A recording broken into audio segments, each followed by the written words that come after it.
Welcome students. आज मैं आपकी नई की हिंदी टीचर स्टैंडर्ड 9 में बोथ मीडियम में व्याकरण विभाग लेने वाली हूँ। हमने इसके पहले के पीरियड में काव्य 4 कर्ण का जीवन दर्शन इसके बारे में समझाया था।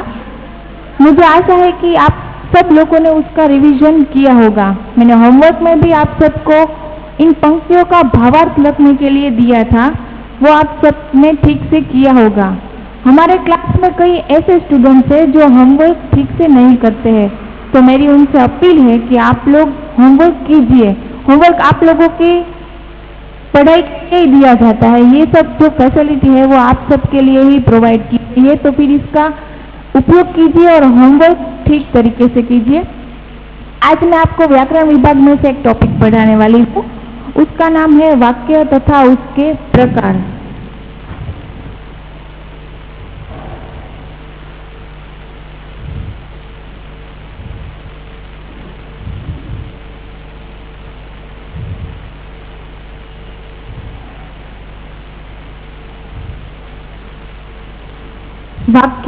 वाक्य एक ऐसा शब्द है जो हम सुनते ही विचार करने लगते हैं कि वाक्य हमारे रोज बरोज के जीवन में कहीं भी हम कुछ भी बोलने की शुरुआत करते हैं तो उसकी शुरुआत वाक्य से होती है।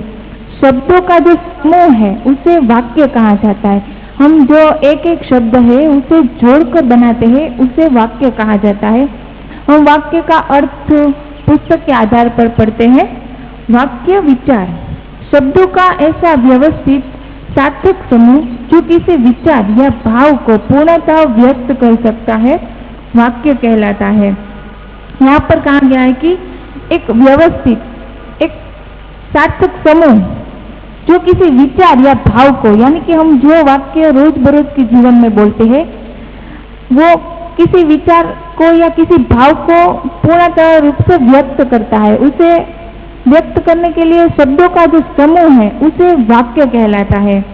यानी कि हम वाक्य की व्याख्या समझे तो किसी शब्दों का समूह किसी विचार या भाव को पूर्णतः व्यक्त करने का जो हमारा भाव है उसे हम वाक्य कहते हैं। यहाँ पर उदाहरण दिया गया है, भारत की संस्कृति अत्यंत प्राचीन है।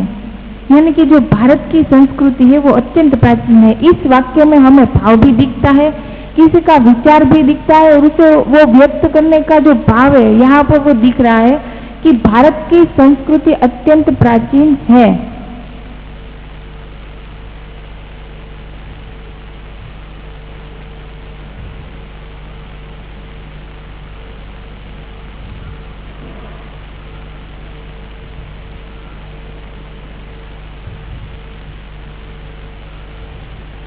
ये जो वाक्य है वो भाव दिखाता है, उसके जो विचार है वो व्यक्त करता है। उसे भारत की संस्कृति अत्यंत प्राचीन है, ये एक वाक्य के रूप में यहाँ लिखा गया है। उसका उदाहरण दिया गया है कि वो यहाँ पर भाव स्पष्ट करता है, किसी के विचार को स्पष्ट करता है।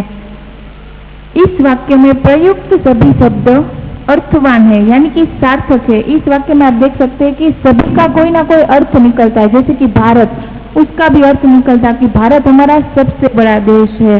संस्कृति, भारत की संस्कृति अत्यंत रमणीय है। फिर प्राचीन, भारत में सभी संस्कृतियां प्राचीन है। ऐसे इस वाक्य में हर एक शब्द का अर्थ निकलता है और वो एक सार्थक भाव प्रकट करता है। अब हम आगे देखेंगे वाक्य के प्रमुख तत्व।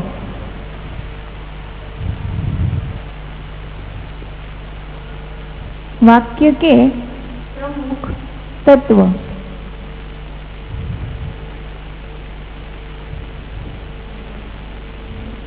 यहाँ वाक्य के कई तत्व दिए गए हैं जिससे हम वाक्य बनाते हैं, उसका अर्थ समझाया गया है। तो इसमें पहला है सार्थकता।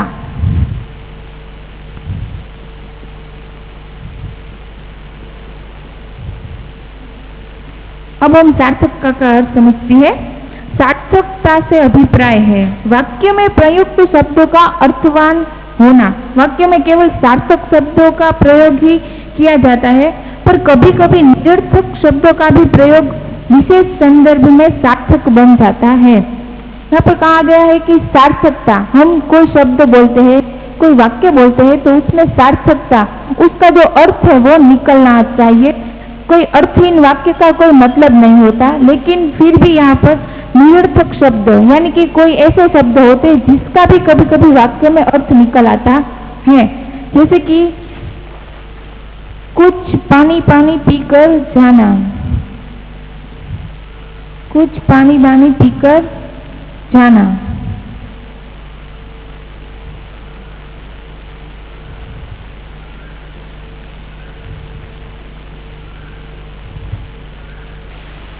यहाँ पर आप देख सकते हैं, अगर हम किसी को कहना चाहते हैं कि पानी पीकर जाना तो वो वाक्य होता है, लेकिन यहाँ पर पानी पानी वो एक निरर्थक शब्द है, यानी कि उसका अर्थ पानी तो भी हम पानी पीकर जाने वाले हैं और पानी पानी बोला तो भी पानी पीकर जाने वाले, लेकिन ये शब्द निरर्थक है, पानी पानी। फिर आगे देखते हैं दूसरा उदाहरण,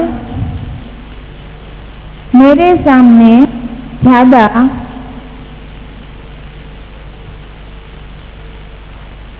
चू चपड़ करने वाला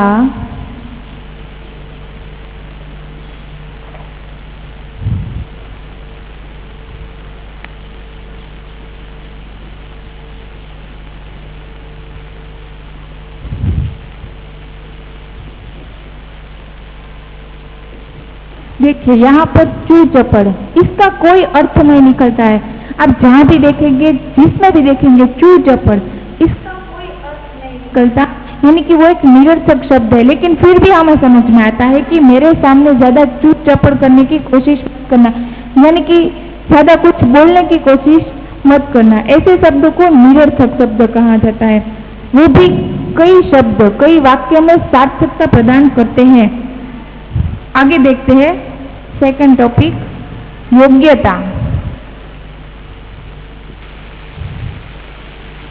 योग्यता, आप लोग कहेंगे योग्यता का इस वाक्य में क्या अर्थ निकलता है? मैं आपको बताती हूँ। योग्यता यानी कि हम कोई भी वाक्य बोले, कोई भी शब्द बोले, उसमें उसका अर्थ योग्य निकलना चाहिए, तो ही वो वाक्य संपूर्ण तरह से वाक्य बन सकता है। यहाँ देखते हैं, वाक्यों में जिन शब्दों का प्रयोग किया जा रहा है उनमें अर्थ प्रदान करने की योग्यता या सामर्थ्य होना चाहिए। जिन जिन शब्दों का हम वाक्य में उपयोग करते हैं, मैं भी आपको समझा रही हूँ तो आपको समझ में आ रहा होगा कि वाक्य हम ऐसे बोले कि आपको वो समझ में आए, उसका कोई अर्थ सार्थक निकले, वो जो अर्थ है उसका कोई सामर्थ्य होना चाहिए। जैसे कि मैंने पानी खाया, हम यहाँ ऐसा तो नहीं कह सकते कि मैंने पानी खाया, हम पानी पीते हैं, इसीलिए इसमें इस वाक्य की कोई जो सामर्थ्य है, कोई उसकी योग्यता प्रदान नहीं होती है। अगर हम ऐसे बोले कि मैंने पानी पिया तो वो अपनी तरह वाक्य सही है, वो योग्य है, उसका अर्थ सही निकलता है। लेकिन हम ऐसा बोले कि मैंने पानी पिया तो वो अर्थ या उस वाक्य का कोई मतलब नहीं रह जाता है। देखिए, आपको मैं यहाँ उदाहरण लिख के देती हूँ। मैंने पानी खाया, ये गलत है, इस वाक्य की कोई भी योग्यता नहीं निकलती है। लेकिन मैंने पानी पिया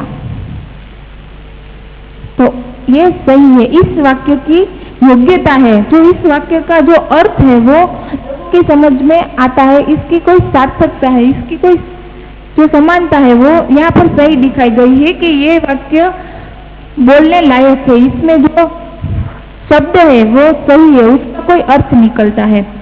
आगे देखते हैं आकांक्षा। तीसरा टॉपिक है आकांक्षा।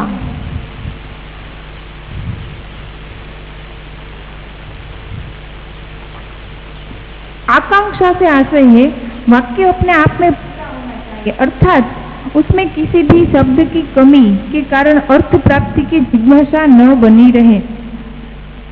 आकांक्षा, उसका मतलब यहाँ समझा है कि वाक्य है जो वो पूरा होना चाहिए, उसमें कोई भी शब्द की हो तो वो वाक्य पूरा नहीं कहलाता, उसका कोई अर्थ नहीं निकलता।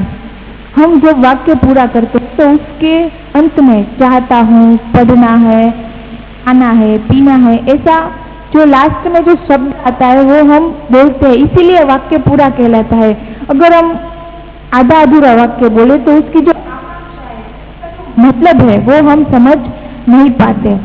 अगर हम बोले कि मैंने ये, फिर हम रुक गए, तो जो सामने वाला व्यक्ति है वो इस वाक्य की योग्यता को समझ नहीं पाता, इसे समझ नहीं, मनोबल या उसके मन में ये आता है कि ये क्या बोलना चाहता है, मुझे कुछ समझ में नहीं आता। इसीलिए जो हमारी आकांक्षा है वो हमें पूरी तरह से प्रकट करनी चाहिए, वाक्य को पूरा करके। वाक्य हमें कभी अधूरा नहीं छोड़ना चाहिए, वाक्य को पूरा करना चाहिए। यानी कि यहाँ पर जो आकांक्षाएं हैं वो वाक्य को पूरा बनाती है, हमको उसे पूरा करना चाहिए। चाहता है, पढ़ना चाहता है, वह पढ़ना चाहता है, तीनों में तीसरा वाक्य है वो है आकांक्षा, यानी कि वो पूरा होना चाहिए, आधा अधूरा वाक्य हमें नहीं छोड़ना चाहिए। अब हम चौथा टॉपिक देखते हैं, निकटता।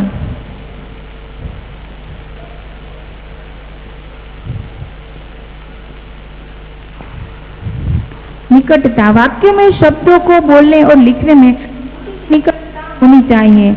यदि कहीं उचित विराम की आवश्यकता हो तो वहां विराम चिन्हों का उपयोग उपेक्षित है। बहुत रुक रुक कर या जल्दी जल्दी बोलने से वाक्य का अर्थ स्पष्ट नहीं होता। यानी कि निकटता में हमें समझाया कि वाक्यों का जो शब्द है उसे बोलने में और लिखने में कोई देरी नहीं होनी चाहिए। यानी कि आप एक शब्द बोल गए, फिर दूसरा शब्द बोलना शुरू होंगे, तो जो वाक्य है वो कट कट कर बोलने से जो वो वाक्य है वो पूरा नहीं होता, उसमें जो उसका भावार्थ है वो सामने वाले को समझ में नहीं आता।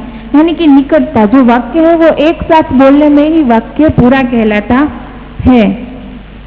यानी कि हम बोलना चाह रहे हैं कि मैं, आज, आपको, इसे मैं रुक रुक कर बोलूंगी या फिर उसे कट कर कर बोलूंगी तो आपकी समझ में नहीं आएगा। मुझे एक साथ ही बताना होगा कि मैं आज आपको हिंदी पढ़ाऊंगी, तो आपके माइंड में, आपके जो मनोबल है उस पर एक साथ असर होगा कि ये टीचर आज आपको हिंदी पढ़ाने वाली है। अगर मैं रुक रुक कर बोली तो आप भी सोचने लगेंगे कि मिस आज जी आप क्या बोलने वाले हो, आगे मिस क्या बोल, ऐसा होता है। इसीलिए हमें जो बात है वो निकटता से एक एक शब्द को छोड़कर साथ बोलनी चाहिए। आगे देखते हैं पदक्रम।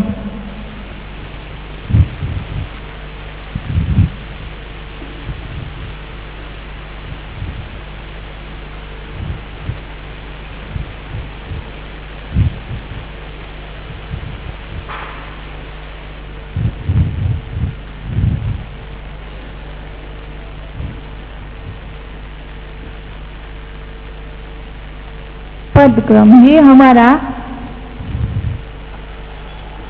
पांचवा तत्व है। हमारे जो ये वाक्य के तत्व है वो मैं आपको इसलिए समझा रही हूँ कि वो वाक्य बनाने में, वो वाक्य का अर्थ समझाने में आपको मदद करेंगे कि कैसे कैसे किस किस बातों का ध्यान रखने से हम वाक्य को शुद्ध, वाक्य को अच्छी तरह से बना सकते हैं।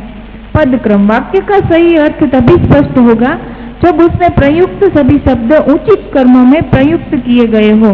जैसे मैंने केवल एक पत्र लिखा है।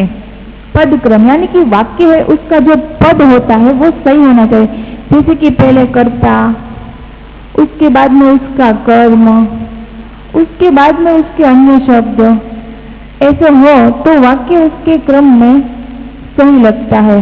अगर आप इस क्रम को उलट सुलट कर देंगे तो फिर वो वाक्य वाक्य नहीं रहेगा, सामने वाला व्यक्ति सोच में पड़ जाएगा कि ये क्या लिखा है।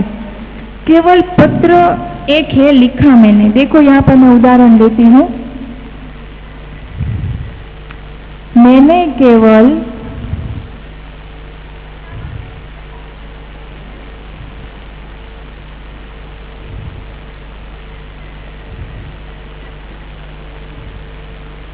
एक ही पत्र लिखा है। अब ये वाक्य है जो उसके क्रम में, उसके पद क्रम में सही है, लेकिन इसको मैं ऐसे लिख दूं कि केवल पत्र एक ही लिखा है मैंने।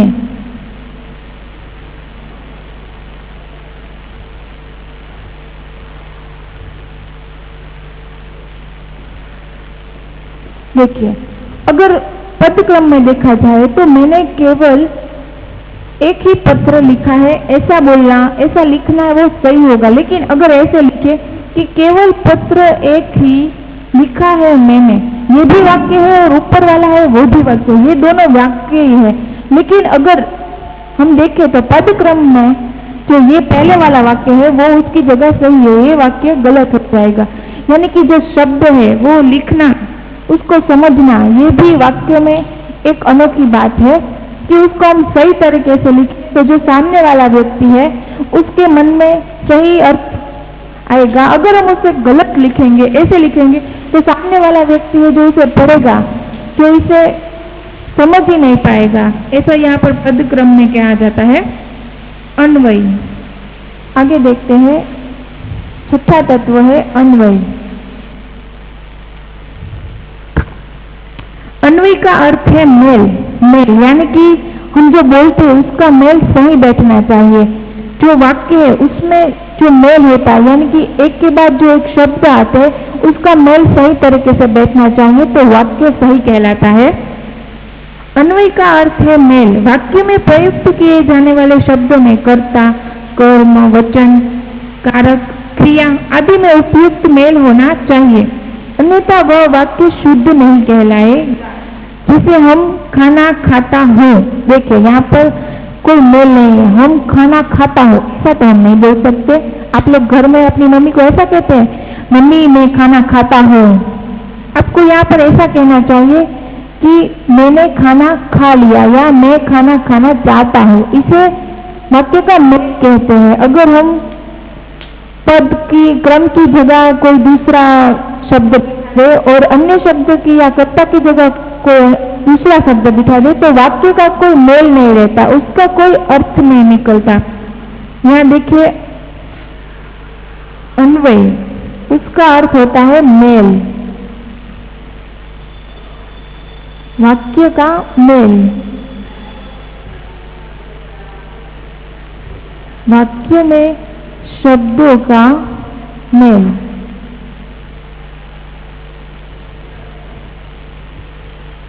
उसका उदाहरण मैं आपको देती हूँ। हम खाना खाता हूँ।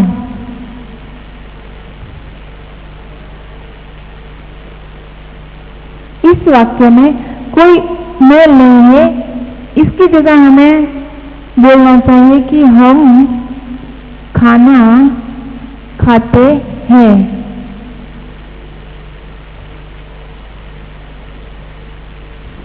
देखिए वाक्य को मेल में बिठाने के लिए हमें जो अंत में जो शब्द का प्रयोग किया है उसको देखना चाहिए कि अगर हम हो का उपयोग करते हैं तो उसमें वाक्य का कोई मेल नहीं रहता है। हम खाना खाते हैं ऐसा बोले तो वाक्य का मेल होता है, उसका अर्थ निकलता है। आप देखते हैं अब वाक्य के जो तत्व है वो यहाँ पर समाप्त होते हैं। वाक्य के घटक आते हैं। वाक्य में दो घटक होते हैं, उद्देश्य और विधेय।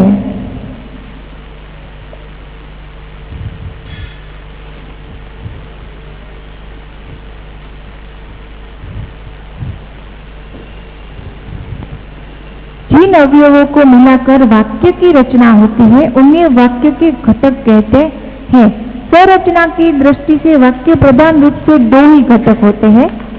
यहाँ पर वाक्य के दो घटक दिए गए हैं, यानी कि जो हम जिन अवयवों को, जिन शब्दों को मिलाकर वाक्य की रचना करते हैं उन्हें वाक्य के घटक कहते हैं। वाक्य के घटक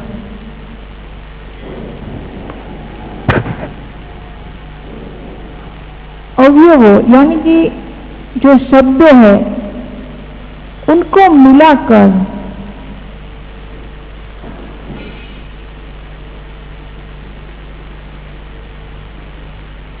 वाक्य की रचना होती है।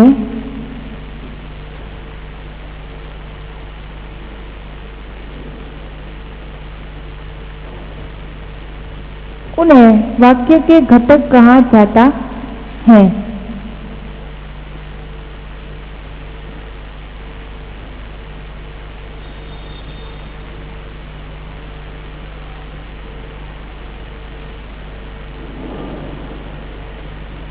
देखिए, वाक्य के घटक यानी कि जो अवयव है, जो शब्द है, उसमें हम जो वाक्य प्रयोग करने से पहले जो छोटे छोटे शब्द है, जो छोटे छोटे अवयव है, उसको जो मिलाते हैं उसे वाक्य के घटक कहा जाता है। यहाँ पर संरचना की दृष्टि से वाक्य के दो घटक है। संरचना की दृष्टि से वाक्य के दो घटक है। पहला उद्देश्य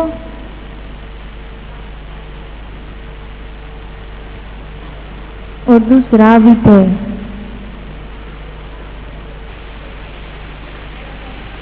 उद्देश्य, इन दोनों के बारे में हम समझते हैं। उद्देश्य, वाक्य में जिसके बारे में कुछ कहा जाए वही सही वाक्य का उद्देश्य।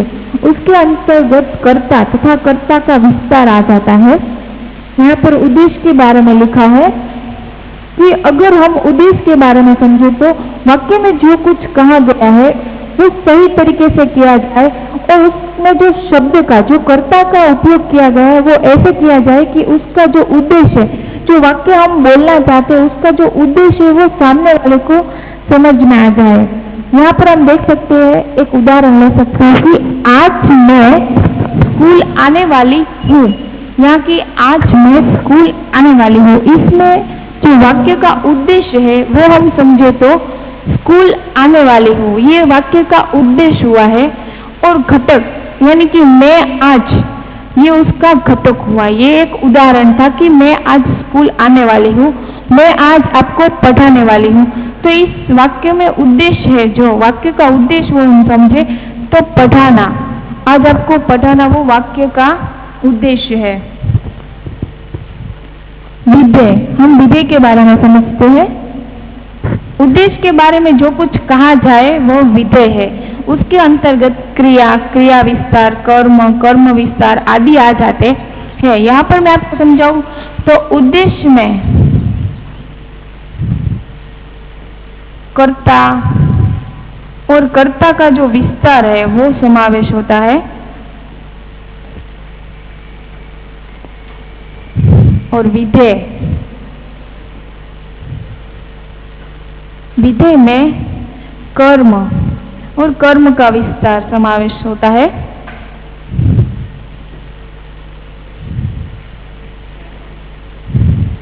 यानी कि जो उद्देश्य है उसमें कर्ता, यानी कि कर्ता में मैं, हम, आप, ये जो शब्द है उसे कर्ता किया जाता है। वो जो कर्ता है उसका समावेश और उसके जो आजू बाजू का जो वाक्य हम बोलते हैं उसके साथ में जो वाक्य बोलते हैं वो जो कर्ता से जुड़ा होता है वो उद्देश्य वाक्य है, यानी कि उसका उद्देश्य स्पष्ट होता है। और विधेय, विधेय यानी कि कर्म, कर्म जैसे कि हम खेलते हैं, हम खाते हैं, पढ़ते हैं, सोचते हैं, लिखते हैं, वो सब हम कर्म करते हैं। और जो ये कर्म है उसका जो विस्तार है, यानी कि कर्म में जैसे कि हम कहानी सुनाई, कि सुनाई वो कर्म है, लेकिन क्या सुनाई, उसका जो विस्तार है, यानी कि कहानी सुनाई वो उसका कर्म विस्तार है। इसे विधेय कहा जाता है। यानी कि वाक्य में उद्देश्य और विधेय दोनों का होना जरूरी है। वाक्य के प्रकार, आगे हम देखते हैं वाक्य के प्रकार आते हैं। मैं आपको उद्देश्य और विधेय से जुड़ा एक उदाहरण पहले समझा देती हूँ। सचिन आपके स्कूल आ रहा है। देखिए, ये एक वाक्य है, सचिन आपके स्कूल आ रहा है। तो इसमें जो सचिन है वो क्या है, वो कोई आप कह सकते हैं? जो सचिन है वो क्या है? सचिन है वो इस वाक्य में कर्ता है, यानी कि जो क्रिया हो रही है वो सचिन के द्वारा हो रही है, इसलिए वाक्य में सचिन को कर्ता कहा गया है। लेकिन वो क्या क्रिया कर रहा है? वो क्रिया कर रहा है आ रहा है, इसे क्रिया कहा जाता है। यानी कि वो कर्ता से जुड़ी हुई है, कर्ता विस्तार, वो क्रिया कर रहा है, आ रहा है, तो ये जो वाक्य का उद्देश्य है वो सचिन आ रहा है, ये वाक्य का उद्देश्य है। लेकिन हाँ, उसका मतलब हम समझाते हैं कि विधेय में आपके स्कूल, ये जो दोनों है वो विधेय है, यानी कि वो कर्म है, उसे विधेय कहा गया है। आपके स्कूल, सचिन आपके स्कूल आ रहा है, उसमें जो कर्ता और जो क्रिया हो रही है वो वाक्य का उद्देश्य है। और विधेय आपके स्कूल, उसे विधेय कहा गया है, ये जो कर्म कर रहा है वो विधेय है। इसलिए वाक्य में उद्देश्य और विधेय दोनों का होना जरूरी है। अब हम आगे देख रहे हैं वाक्य के प्रकार।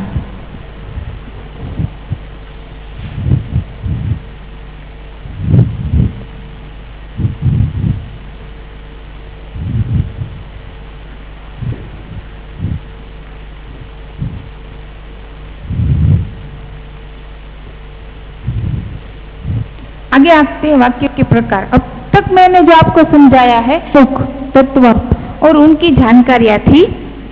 अब जो वाक्य के प्रकार है वो हमें परीक्षा में उपयोग होने वाले हैं, यानी कि वाक्य किस प्रकार का है, वाक्य कैसा है, प्रश्नार्थ है, उद्गारवाचक है, ये सब वाक्य के प्रकार मैं आपको समझाने वाली हूँ, जो आपको व्याकरण विभाग में उपयोगी होने वाले हैं। वाक्य के प्रकार, वाक्य के प्रकार दो आधार पर किए गए हैं।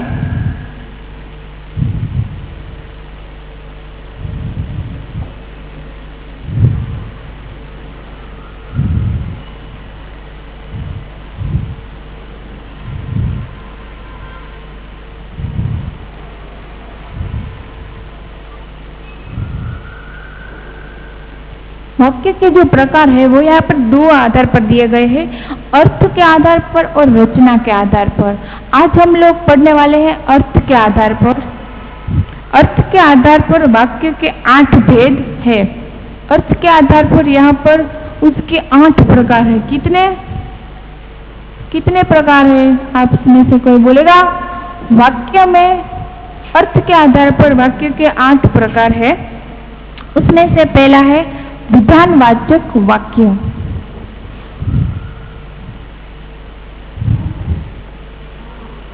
विधान वाचक वाक्य।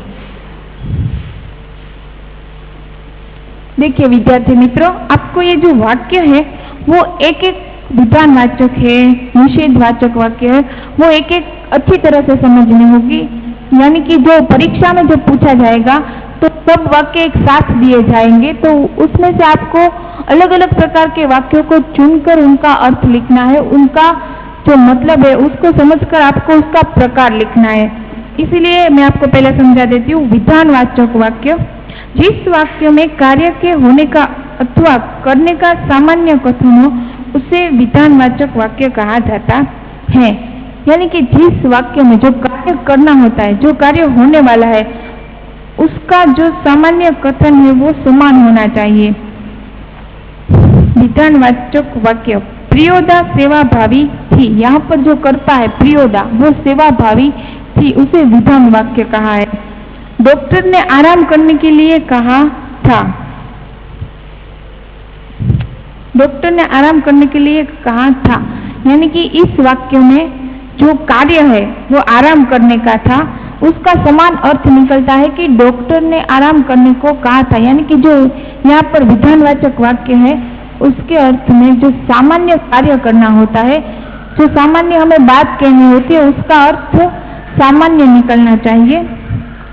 यानी कि जो हम सादे रूप में, जो सादा वाक्य होता है वो बोलने की कोशिश करते हैं, उसे विधानवाचक वाक्य कहा जाता है। प्रियोदा सेवाभावी थी, हम इसके उदाहरण देखते हैं। प्रियोदा सेवाभावी थी।